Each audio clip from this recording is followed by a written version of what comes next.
Hola hermanos, amigos, ¿qué tal? ¿Cómo estáis? En primer lugar, daros las gracias por todo el apoyo. Cumplimos un añito en este canal en estas fechas y el último vídeo fue muy visto, muy compartido. Gracias por todos los likes y por suscribiros. La verdad es que cuando se comparten los vídeos es cuando más extensión tienen y he visto que muchos han dado compartir en sus redes sociales, en Facebook y demás, y esto ha hecho que pudiera ser muy visto. Me gustaría que siguieran haciéndolo. Muchas gracias. Yo voy a hablarles de un tema que es muy importante. La caída de Adán y Eva. Si era parte del plan de Dios, si fue una bendición o fue una maldición. Muchos cristianos cuestionan precisamente la bondad de Adán y Eva. Dicen que ellos fueron unos pecadores, que rechazaron el plan de Dios y que se rebelaron contra él. Los maldicen por ello y los juzgan y los creen culpables de todos los males de este mundo. Incluso algunos creen que Satanás, que les engañó y les hizo caer, triunfó y que destrozó el plan de Dios y que por eso estamos en un mundo caído y malvado y sufrimos todas estas penas. Pero no se dan cuenta, hermanos, y quisiera que pensaran, que pensar estas cosas es rebajar a nuestro Padre Celestial, a un ser mediocre, con perdón de la expresión, hecho a la medida de nuestras propias limitaciones y pequeñeces, y no le damos la importancia, no le reconocemos la sabiduría, ni le reconocemos el propósito que Él tiene para nosotros. Precisamente nosotros, como santos de los últimos días, bendecimos a Adán y Eva. Pensamos que fueron un hombre y una mujer escogidos para ser nuestros primeros padres, que fueron grandes antes de venir a este mundo y tuvieron una misión grande, hermosa y enorme que cumplir, y que ellos fueron parte de ese plan de Dios. Por decir esto nos acusan de que nosotros nos regocijamos en que el pecado entrara en el mundo y que al decir esto justificamos el pecado. Nada más lejos de la verdad. La verdad es que se nos entiende muy mal a veces. De parte del cristianismo tradicional y un poquito rancio, se nos entiende muy mal. Pero nosotros hablamos claramente lo que pensamos. Cuando decimos que nos alegramos de la caída de Adán y Eva, no es que nos alegremos del pecado, en absoluto. Nos alegramos de que ellos pudieron abrir sus ojos, distinguir el bien del mal y por lo tanto empezaron a ejercer su libre albedrío. Pudieron ejercer su libertad de escoger, que es lo que nos da a nosotros la capacidad de progresar, de crecer y de ser probados y de vivir esta vida con un propósito y un plan que nos vuelva a llevar a la presencia de nuestro Padre Celestial, de la cual vinimos y a la cual volveremos todos algún día. Eso es lo que nosotros celebramos, que el plan de Dios se llevó a cabo. Porque pensemos por un momento, ¿Dios no es omnisciente? ¿Él no conoce el fin desde el principio? Por ejemplo, Cristo sabía que Judas lo iba a traicionar. Cristo le dijo a Pedro, antes de que el gallo cante me negarás 3 veces. ¿No es evidente de que Dios sabe las cosas que van a pasar antes de que pasaran? ¿No supo José en Egipto que el sueño de Faraón significaba 7 años de abundancia y luego 7 años de escasez? ¿Quién se lo dijo? ¿No le dijo Dios estas cosas? ¿No sabía Dios que iban a pasar? Por lo tanto vemos que Dios, que conoce el fin desde el principio, sabía perfectamente lo que iba a pasar. Y cuando crea al hombre y les pone en el paraíso y les da mandamientos, Él sabe lo que va a suceder. Y por lo tanto está en su sabiduría que las cosas pasaran como pasaran y que tuvieran que desarrollarse de la manera que tenían que desarrollarse. La caída, pues, en el plan de Dios estaba prevista. No digamos que fue obligatoria, eso sería otro tema, pero que estaba prevista. Y para Dios no fue ninguna sorpresa que Adán cayera o Eva fuera engañada, ni que Satanás intentara frustrar los planes del Señor, porque cuántas veces el Señor ha utilizado a Satanás, que él se cree muy listo, para cumplir sus propósitos. Podríamos poner 1000 ejemplos, pero no lo vamos a hacer ahora. Lo que está claro es que ese principio de que Dios conoce todas las cosas y que la sabiduría de Dios está por encima de la sabiduría del demonio y de cualquiera de los hombres, es parte importante para comprender que la caída de Adán no fue algo sorprendente ni inesperado, sino que era parte del plan de nuestro Padre Celestial. Ese sería el primer punto muy importante. El segundo es tan importante como este, y es que Adán y Eva en realidad no pecaron. ¿Por qué no pecaron? Porque ellos no distinguían el bien del mal. Y una persona que no es capaz de distinguir el bien del mal no puede pecar. Pero sí transgredieron o desobedecieron las leyes que el Señor les mandó y por lo cual tuvieron unas consecuencias. Pero no fue en sí mismo un pecado porque todavía no había entrado el pecado en el mundo, es a partir de la caída cuando entra el conocimiento del pecado. Veamos algunos puntos interesantes de Adán y Eva. Adán y Eva fueron creados como adultos, ¿no? Pero eran inocentes como niños. De hecho, dice la Escritura que estaban desnudos y no se avergonzaban, como cualquier niño que los pongas en la playa desnudos y juegan sin ningún vergüenza y sin ninguna atracción y sin ningún sentido mundano. Ellos no distinguían el bien del mal, puesto que no habían participado del árbol, que era el de la ciencia del bien y del mal. Por lo tanto, no eran responsables 100% de sus actos. Pongamos un ejemplo, un niño de 6-7 años, un niño inteligente, listo, decidido, autosuficiente, pero no es capaz de distinguir las consecuencias de sus hechos, por lo tanto no es responsable. Todavía no tiene el juicio y la capacidad para valorar las consecuencias de sus hechos. Es como si le damos una bolsa de chucherías, de dulces, y le decimos, cómete solo 2, que si te comes más te van a sentar mal. Normalmente se comerá la bolsa entera, ¿no? Porque no es capaz de valorar que le pueden sentar mal o que le perjudican su salud. Pues esa es la manera en la que fueron creados Adán y Eva. Eran inocentes completamente. Y ellos durante muchísimo tiempo fueron fieles a esos mandamientos. El Señor le dio 2 mandamientos, que se multiplicaran y que no comieran del fruto. Y durante mucho tiempo, que ahora luego lo vamos a ver, durante cientos de años, fueron fieles a esos mandamientos. Pero ahí interviene Satanás, que les engaña y les dice, como siempre, una media verdad. El día que comas del fruto, se abrirán tus ojos y serás como Dios. Y no vas a morir. Ese fue el engaño, porque lo otro era verdad.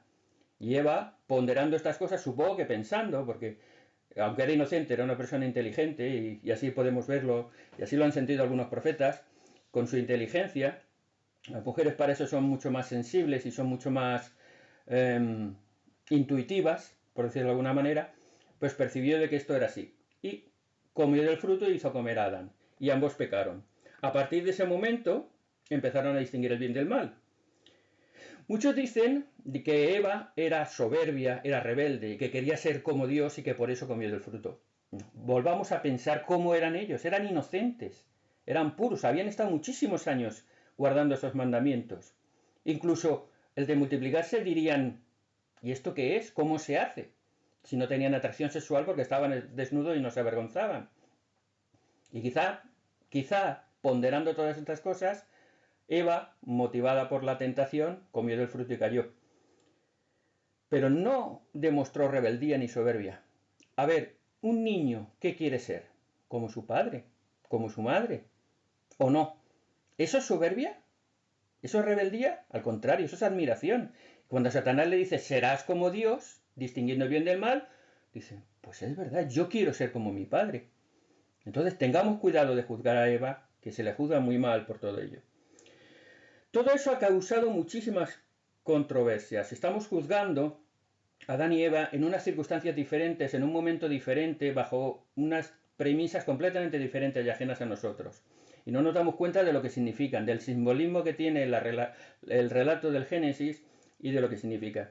Yo siempre saben que como santo de los últimos días tenemos la Biblia, el libro de Mormón, Doctrina y Convenios, pero en este canal solo uso la Biblia para demostrarles con la Biblia de que las doctrinas de los santos de los últimos días son bíblicas.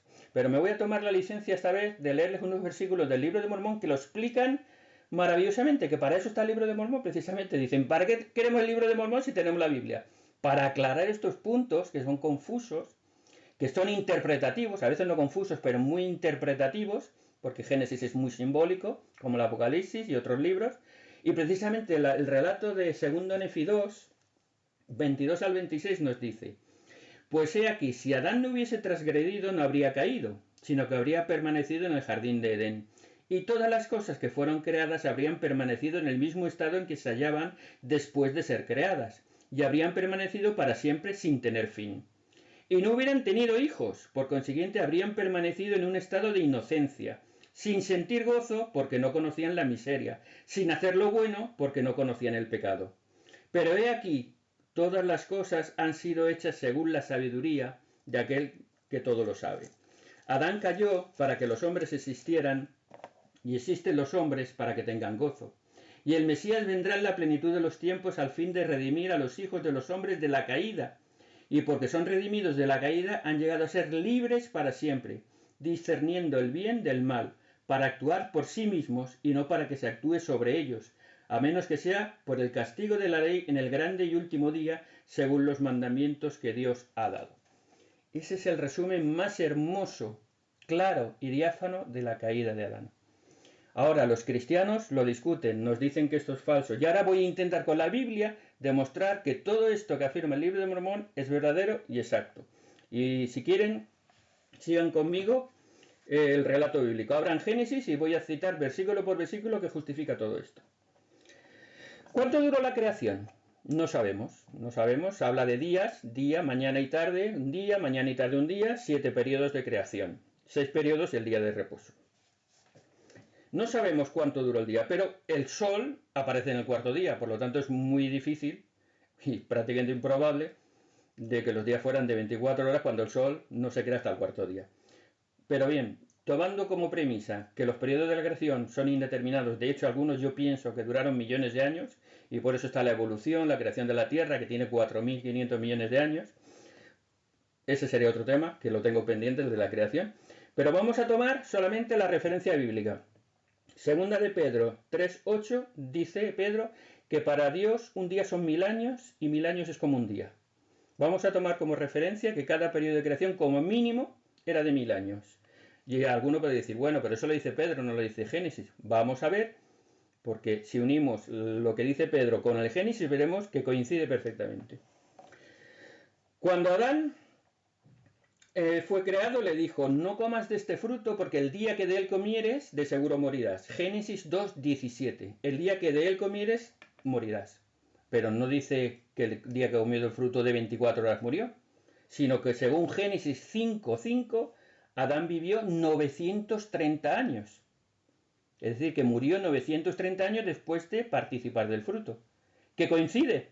Porque si un día son 1000 años, y Adán vivió en 930, no llegó a rebasar el primer día de vida.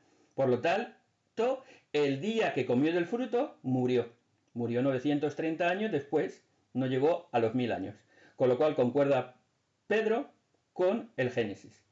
Por lo tanto, vemos que como mínimo un año de periodo creativo eran como, o sea, un día era como 1000 años. Sabemos que fueron creados en el sexto día y luego el séptimo día fue de reposo. Por lo tal, tenemos que fue parte del sexto día, que no sabemos cuánto, más los 1000 años del séptimo día de reposo, por lo menos estuvieron 1000 y pico de años viviendo después de ser creados, después de recibir el mandamiento de multiplicarse y de no comer del fruto. En Génesis 1:28 leemos que le dio el mandamiento de que se multiplicaran. Y en Génesis 2:25 volvemos a ver que estaban desnudos y no se avergonzaban, no tenían ninguna atracción ni ningún impulso sexual. De hecho, en Génesis 2:23, cuando Eva es creada, ¿cómo la llama Adán? La llama varona porque del varón fue tomada. Esto es un hecho muy significativo y no se lo olviden. Con lo cual vemos que Adán y Eva fueron creados en el sexto día, que les dio el mandamiento de multiplicarse y que les dio el mandamiento de no participar del fruto y estuvieron por lo menos 1000 y pico de años sin mantener relaciones. Por lo tanto, si hubieran estado en el jardín del Edén para siempre sin comer del fruto, como dice el libro de Mormón, no hubiéramos nacido los demás y no hubiera desarrollado el plan de salvación. De hecho, fíjense, pongan a dos jóvenes desnudos en un jardín maravilloso y mándenle multiplicarse. ¿Y cuánto tardarán? Muy poquito, ¿verdad?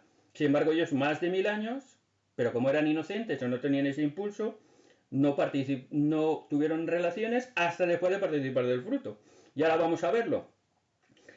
Tras comer del fruto, abren los ojos, ven que están desnudos y ya se avergüenzan, ya se hacen hojas de higuera para taparse. Ya empezaron a tener ese impulso. Y fíjense, en el Génesis 3:20, después de la caída, después de abrir los ojos, Adán le cambia el nombre a Eva y le dice, bueno, le cambia el nombre de varona a Eva. Le dice, ahora tu nombre se llamará Eva, que significa la madre de todos los vivientes. Es decir, que a partir de ese momento ellos empezaron a tener relaciones, como lo dice Génesis 4:1. Que después de esto Adán conoció a su mujer y tuvieron hijos e hijas. Así es que vemos perfectamente que el Génesis concuerda con la relación que hemos visto en el libro de Mormón, que si no hubiera caído, nosotros no hubiéramos existido, nosotros no hubiéramos sido creados. Además, piensen que Adán y Eva después de esto fueron fieles. La Biblia habla muy poquito de ellos, pero ellos crearon a Caín, a Abel, a Set y a todos los demás hijos en justicia. Enseñaron a sus hijos hasta varias generaciones, hasta la muerte de ellos. Por lo tanto, vemos que tenían un papel muy importante en el plan del Señor. Ahora bien, esa caída trajo unas consecuencias negativas. Trajo la muerte y trajo el pecado. Pero todo estaba previsto en el plan de Dios. En 1 Corintios 15, 21-22 leemos: ahora, por cuanto la muerte entró por un hombre, también por un hombre la resurrección de los muertos. Porque así como en Adán todos mueren, también en Cristo todos serán vivificados. Vemos perfectamente que la consecuencia negativa de la caída de Adán las cumplió, las cubrió y las quitó la expiación de Jesucristo, que nos libra de la muerte física por medio de la resurrección y nos libra de la muerte espiritual por medio de la promesa de vida eterna si somos fieles. Y para que vean que no hay ninguna duda, en Apocalipsis 13:8 nos dicen que los nombres de los justos estaban escritos en el libro de la vida del Cordero que fue inmolado desde el principio del mundo. Es decir, que Jesucristo, como Cordero propiciatorio, como expiación por nuestros pecados, ya desde la fundación del mundo estaba inmolado, estaba preparado, estaba dispuesto. Es decir, que no fue un hecho aislado ni sorpresivo. Todo esto coincide con lo que les he dicho, con la narración del libro de Mormón, que es muy clarita, muy precisa y muy preciosa. Y solo quiero terminar con mi testimonio. Dios nos ama, tiene un plan. Adán y Eva fueron un hombre y una mujer grandísimos, que cometieron un error, pero que Dios lo tenía previsto y que era necesario para que todos existiéramos, para que todos naciéramos, para que todos pudiéramos vivir en esta tierra, recibiéramos un cuerpo y pudiéramos ser probados, ejercer la fe, disfrutar de la vida hermosa que tenemos, con sus dolores, sus pesares, sus alegrías y sus bondades. No hay nada más hermoso que vivir esta vida. No hay nada más hermoso que disfrutar de la amistad de los hermanos, de la familia, tener hijos, tener nietos. Ahora que soy abuelo es un gozo. Si pensaba que tener hijos era maravilloso, tener nietos es una gozada. Y hay cosas muy bonitas, hay mucho sufrimiento, hay mucho dolor. Ahora estamos pasando mucho dolor.